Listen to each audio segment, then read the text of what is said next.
Hai rekan-rekan ASN, berikut adalah dokumentasi saya mengenai akuntabilitas. Pertama-tama, akuntabilitas adalah kewajiban pertanggungjawaban yang harus dicapai. Jadi, akuntabilitas merujuk pada kewajiban atas pemenuhan tugasnya, sesuai dengan amanah yaitu terwujudnya nilai-nilai publik.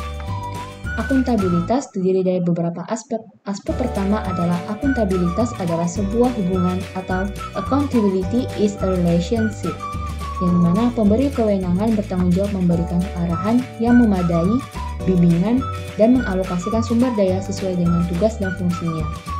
Kemudian, individu atau kelompok atau institusi bertanggung jawab untuk memenuhi semua kewajibannya. Yang kedua adalah akuntabilitas berorientasi pada hasil atau accountability is results oriented, yang dimana selalu bertindak dan berupaya untuk memberikan kontribusi untuk mencapai hasil yang maksimal.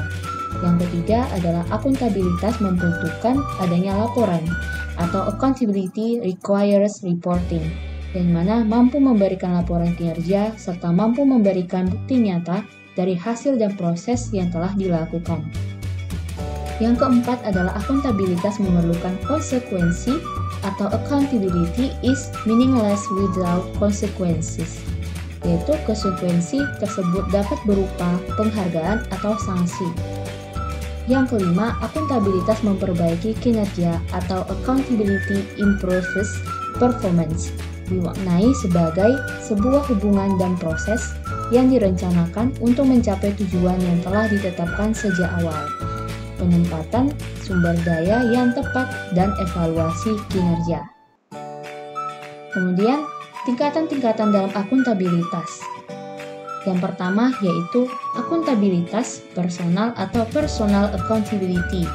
Akuntabilitas personal mengacu pada nilai-nilai yang ada pada diri seseorang, seperti kejujuran, integritas, moral, dan etika. Yang kedua, akuntabilitas individu. Akuntabilitas individu mengacu pada hubungan antara individu dan lingkungan kerjanya, yaitu antara PNS dengan instansinya sebagai pemberi kewenangan. Yang ketiga, akuntabilitas kelompok. Akuntabilitas kelompok adalah pembagian kewenangan dan semangat kerjasama yang tinggi antar berbagai kelompok yang ada dalam sebuah institusi yang memainkan peranan yang penting dalam tercapainya kinerja organisasi yang diharapkan. Yang keempat, akuntabilitas organisasi.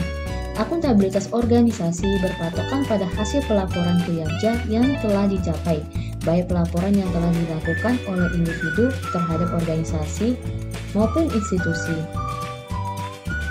Yang kelima, akuntabilitas stakeholder.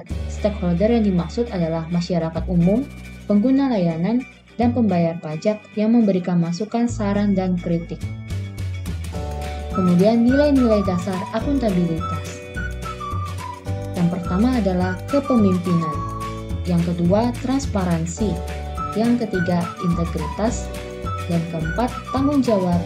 Kelima, keadilan. Keenam, kepercayaan.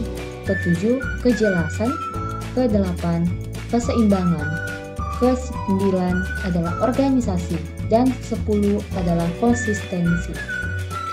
Berikutnya adalah mekanisme akuntabilitas yang terdiri dari 4. Yang pertama yaitu akuntabilitas kejujuran dan hukum atau accountability for probity and legality. Yang kedua, akuntabilitas proses atau process accountability. Yang ketiga, akuntabilitas program atau program accountability. Yang keempat adalah akuntabilitas kebijakan atau policy accountability. Berikutnya adalah hubungan antara akuntabilitas dengan nilai-nilai ASN. Yang pertama yaitu mampu mengambil pilihan yang tepat dan benar ketika terjadi konflik kepentingan antara kepentingan publik dengan kepentingan sektor, kelompok, dan pribadi.